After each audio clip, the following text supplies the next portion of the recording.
भागवत महापुराण में प्रवेश करने से पूर्व 6 अध्यायों की महात्म्य की कथा है, जो भागवत के महत्व को बताता है कि भागवत है क्या।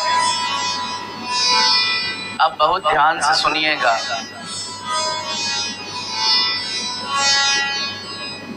कथा का अर्थ कल हम लोग जान गए थे, बताया गया था कथा किसे कहते हैं, और इसका नाम क्या है? श्रीमद् भागवत महापुराण।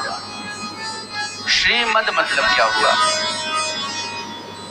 यहाँ जो श्री शब्द है ये भगवती राधा रानी का संबोधन है।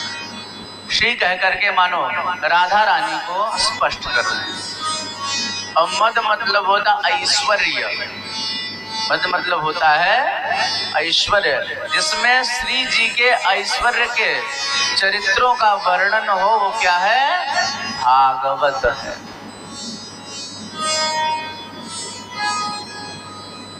या भागवत जी का एक अर्थ ऐसा भी है कि जिसमें भक्तों के चरित्र हो, वो भागवत है। भागवत के कई अर्थ हैं।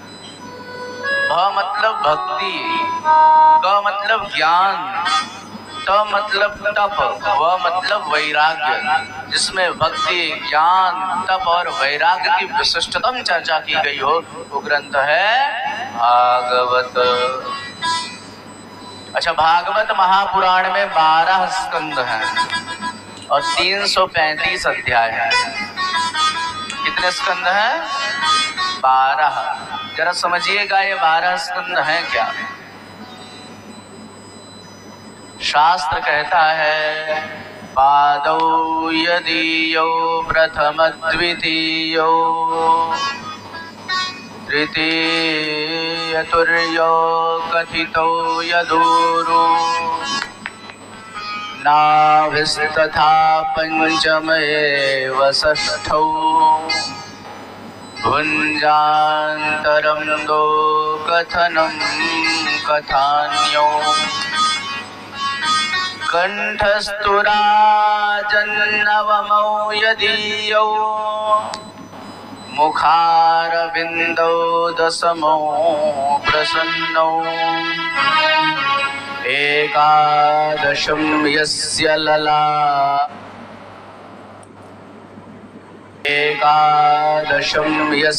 ललाटपट्टकम्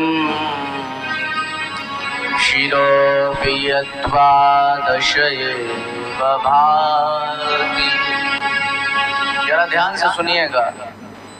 भागवत में 12 स्कंद हैं। तो पादौ यदीयो प्रथम द्वितीयो, पहला और दूसरा स्कंद भगवान के दोनों चरण हैं। बहुत ध्यान से सुनिएगा। पहले और दूसरे स्कंद भगवान के दोनों चरण हैं। तृतीय तुर्यो कथितौ यदूरु, तीसरा और चौथा स्कंद भगवान की दोनों जांघें हैं।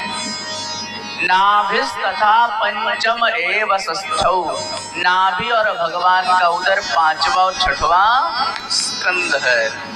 भुञ्जान्तरं दो कथनम कथान्यो, और दोनों भुजाएं 7वां और 8वां स्कंद है।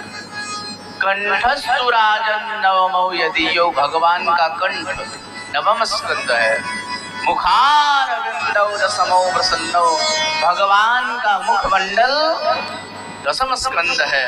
एकादशं यस्य ललाटपट्टकम्, भगवान का ऊर्ध्वपुंड सुशोभित ललाट 11 स्कंद है। और शिरोऽपि यद्वादश एव भाति, 12वां स्कंद भगवान का सिर है। इस प्रकार से ये भागवत महापुराण भगवान का वाङ्मय विग्रह है, भगवान का स्वरूप है। तेने यम वाङ्मयी मूर्ति, ये साक्षात भगवान श्री कृष्ण की वाङ्मयी मूर्ति है, विग्रह है। बोलिए भागवत भगवान की जय।